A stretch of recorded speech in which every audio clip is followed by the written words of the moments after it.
That was glory. That was glory, man. Thank you. Ah, man, if I'd known that was the first record, actually, no, to be honest, with that ending there, I like it as the, you know what I mean? That could be the ending record, definitely. Yeah, I knew when I heard that beat, I was like, that's either an intro or an outro. Yeah, how long did it take to put together 7? What, to record it or to write it? Record it. Record it. 2 days. Oh, crikey, that was quick then. Yeah, I don't mess around in the studio. Yeah, I record fast. Like I probably could have recorded it. I think I did 5 songs the first day. Yeah. And then I did 2 songs the next day. I recorded it in order as well. That's the first time I've done that with a release. Actually, just recorded the tracks in the order that they're going to be on the release. Yeah, that's quite, yeah, because normally if it's normally someone wouldn't do that if it was like, unless it was, you know, like the album was meant for something, like there's like a theme behind it or something. Yeah, no, I just wanted to. Yeah, I had it all. I had it all in my, because when I'm in the studio, I don't rap off of paper. I don't like reading while I'm rapping. So it was all in my brain. It was all ready to go. So I just went in there and I'd already rehearsed the tracks and everything, you know, kind of in private. So yeah, when I'm in the studio, I try to be efficient. Like I don't cut corners or anything like that. But I don't even go to the studio until I'm like ready. Yeah. So that when it's time, I just go in there, cool, play the beat, and barring the additional ad libs and double ups and things like that, I can normally record a song in. And have you worked with like constantly different people, or is there like a select group that you go to or something? Do you mean for the beats? For the whole process. Okay. In terms of like recording studio and stuff. Recording, like there's 2 I use really. Yeah. There's 2 I use. One in London, one in Southampton. Do you have your own team? I'm saying. It's just. Yeah, it was just an engineer. It's not really a team. It's just me and one other person in general in the studio. Yeah. So, yeah, I have an engineer. Shout out to Lean. Shout out to Jojo. Yeah, those are the 2 main engineers I use in London and Southampton, respectively. They know all the mixing, and they know how to make it all sound good. They deal with the technical stuff, and they know the dubstep. Yeah, I do the rapping. I do actually want to learn a little bit more about the technical side at some point.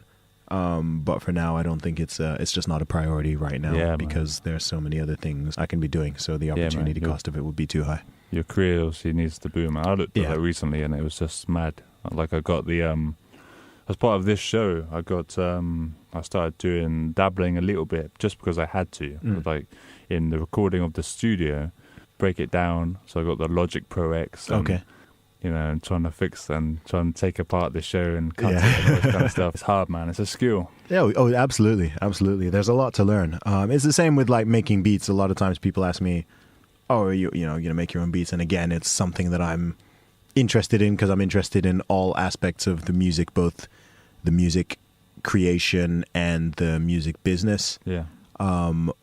But realistically, as one person, you know, you need to focus on the areas that are kind of vital. I don't record myself. I don't mix my own tracks and all that. And I have very good people who are capable of doing that. So me learning to do all that probably isn't the best use of my time or resources at this current moment. In this day and age, it's very much like someone, you know, they dabble in something and suddenly they call themselves a producer or something. Oh, no. Like, I would never dream of calling myself a producer. I'm very much a writer. I'm very much a rapper. I'm very much a performer. But if you drop me in front of Cubase or Logic or Pro Tools and told me to make a beat, I wouldn't even know. Yeah, man. I could probably like program a drum maybe. It's crazy, isn't it?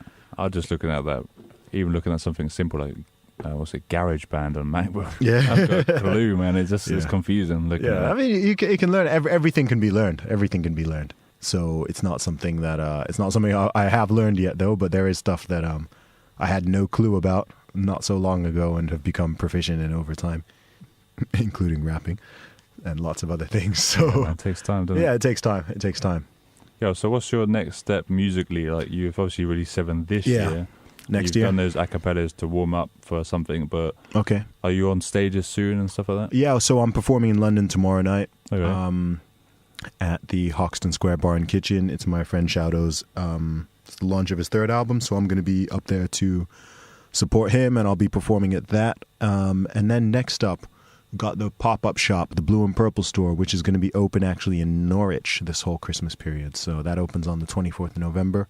Crikey. until the 24th of December. So the Blue and Purple store is the first independent pop-up shop of its kind in the UK. Yeah. Founded and run by myself and my friend Shouto. So we promote and sell our music, headphone brand, merchandise, T-shirts, hats, hoodies, jumpers, like just everything we create, we sell there. And the money goes directly back into helping us continue to make good music and to fund other aspects of our respective careers. So I'm really looking forward to that, actually.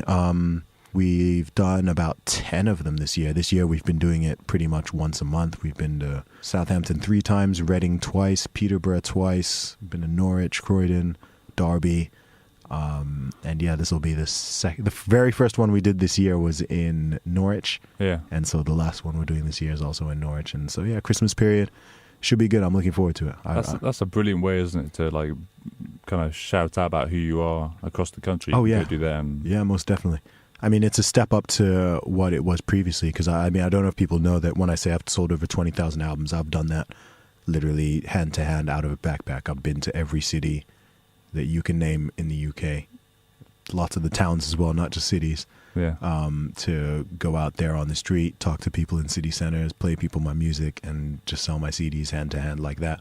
And that's really one of the key ways that I've built up. Built up my name and built up my following, and it's incredible actually to this day how many people know me or are aware of me because of those efforts.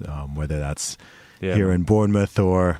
Literally, I've been from here to Glasgow like multiple times. I've been to Glasgow 5 or 6 times. What's that, in the Zuby van? Yeah, literally, I've driven from here to Glasgow to go and talk to people and sell my music. That's the hardcore kind of positive side of work life if you're going to be a proper hip hop artist. Yeah, most definitely. But those are the stories where I'm sure in a couple of years' time when people want to talk to me about overnight success, then times selling CDs in the snow in Newcastle. or being out in Swansea or Norwich, like these places that are as far as you can go from Bournemouth without actually leaving the UK, pretty much. And when you go to those places, do you go there on the day and then return, or do you I normally stay for a few days. Yeah. If I'm going that far, if it's somewhere like Southampton or Portsmouth, then that's fine for a day trip. Yeah, I was going to say that's even.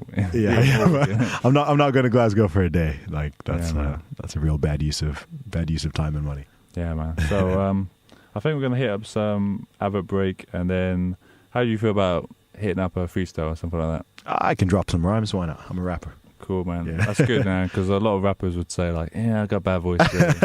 I'm a little bit tired, but I've been tired for the past 10 years, so it's not an excuse.